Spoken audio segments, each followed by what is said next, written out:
Wheaties Breakfast of Champions brings you John W. Vandercook, author, explorer, student of world politics, and famous news commentator. Mr. Vandercook. Good evening.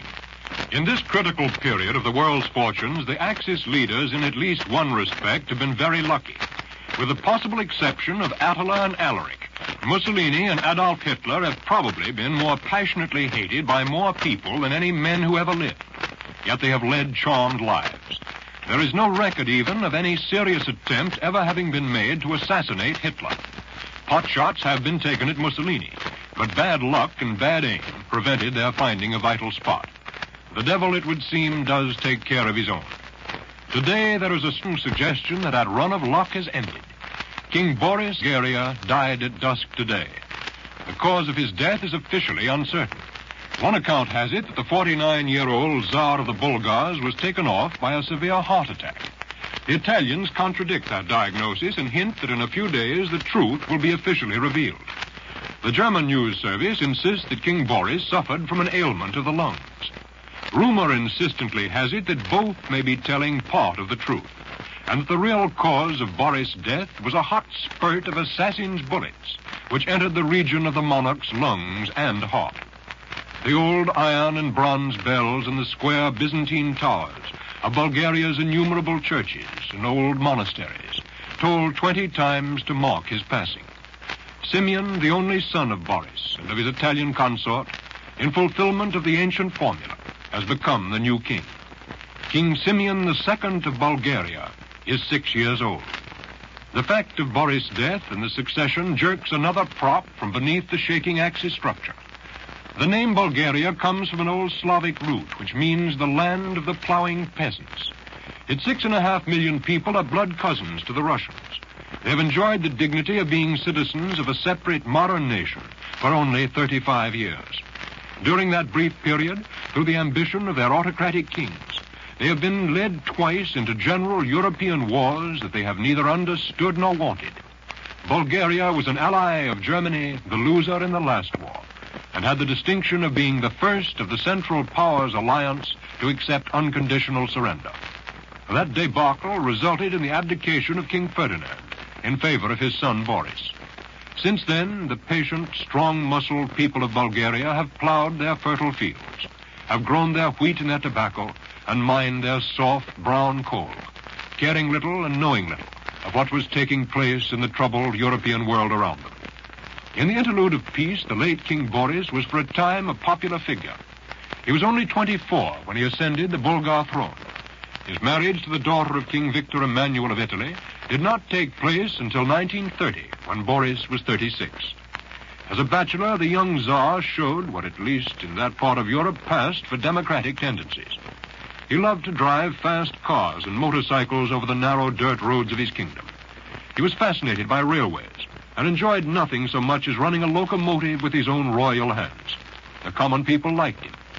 Then, with his marriage to a daughter of the ambitious House of Savoy, Tsar Boris began to repeat in detail the mistake of his father Ferdinand. The Germans again made promises. Boris fatally believed the Germans. For the second time, that little Balkan nation, no larger than the state of Kentucky, staked its national fortune on the wrong dark horse. The Bulgarian dynast wanted living space to the south. It is a deep-rooted national tradition that Bulgaria must secure an outlet to the Aegean Sea. That piece of the ancient land of Macedonia belonged to Greece.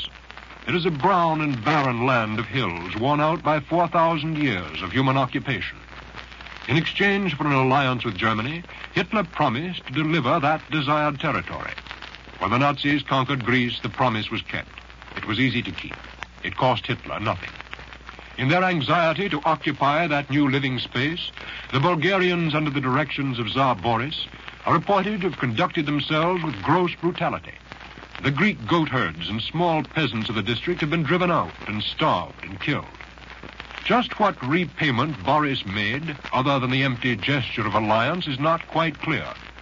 Racial and religious ties with the Russian people were too close for even the suppressed subjects of the king to stomach Bulgaria's joining in the attack on Russia.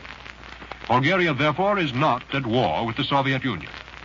One has certainly not heard of any large masses of Bulgarian troops fighting beside the Nazis on the Western or the Mediterranean fronts. Now the tragic farce is drawing to an end. The Bulgarians are openly weary of the war. They are bewildered by it. In sentiment, having met the Germans, they are now strongly pro-Ally and anti-Nazi. It must be a matter tonight of further concern to Berlin that Boris did not marry and beget an heir when he was younger. Poor Simeon II, at the age of 6, will not be troubled by questions of high policy. Until he is of age or something happens, a regency will attempt to conduct Bulgarian affairs. Regencies notoriously, especially in times of war and crisis, are wobbly structures. They tremble in the cross wind of contradictory ambitions. Because his mother is Italian, one strong current will try to draw Bulgaria now into the stream of Italian policy. That stream seems headed for a waterfall. Nationalistic-minded Bulgarian politicians will fight that tendency hard. There is a large communistically inclined peasants' party in Bulgaria. It has been brutally suppressed.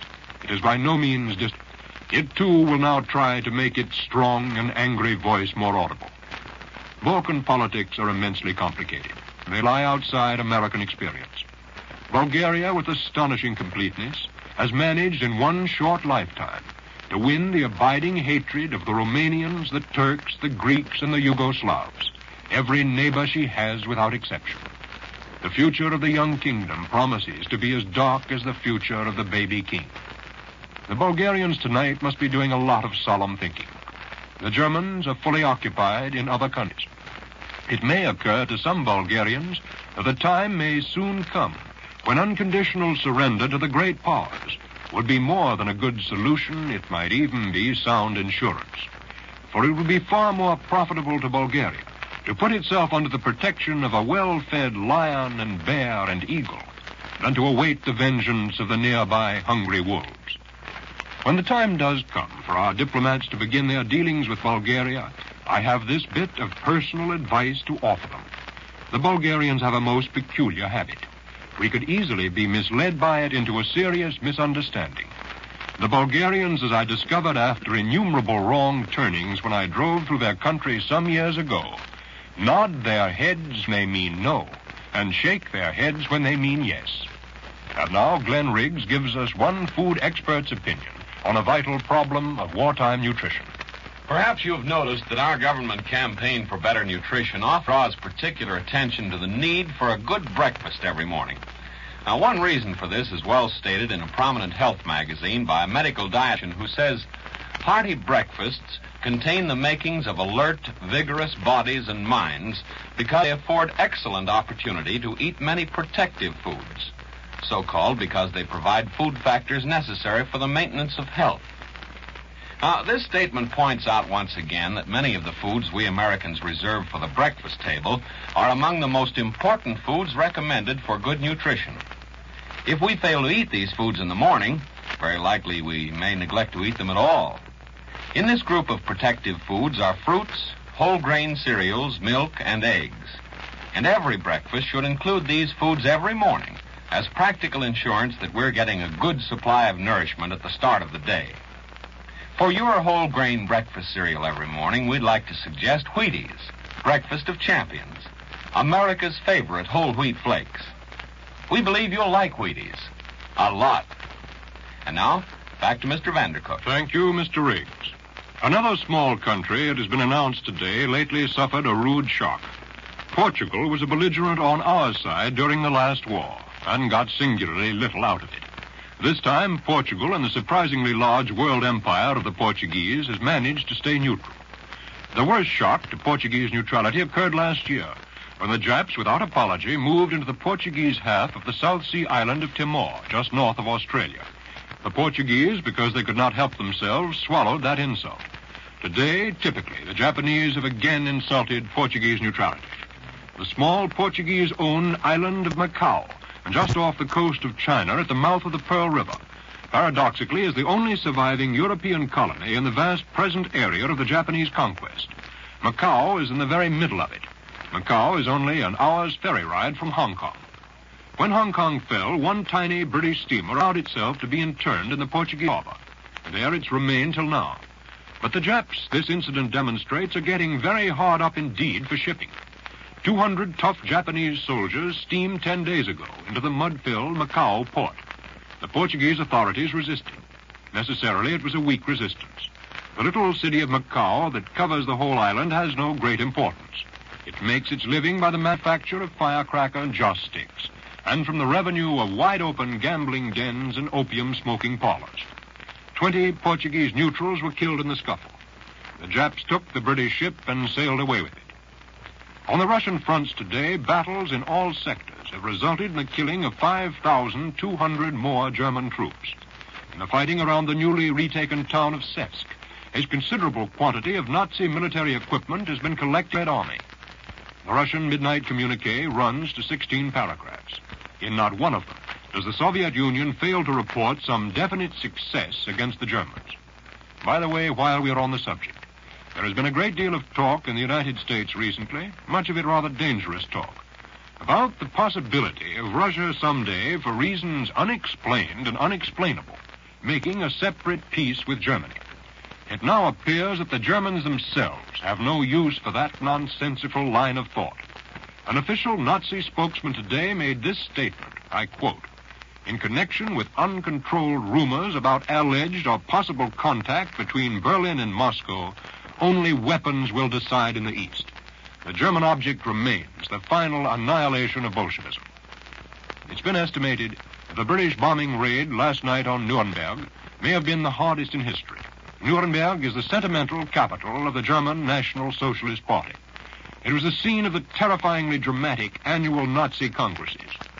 That ancient medieval city has, too, the black distinction of having given its name to the infamous Nuremberg laws, adopted by Germany for the systematic annihilation of the Jews. But Nuremberg is also the crossroads of three great generations. It is an important garrison city of the German army. Its factories produce many important machines of war.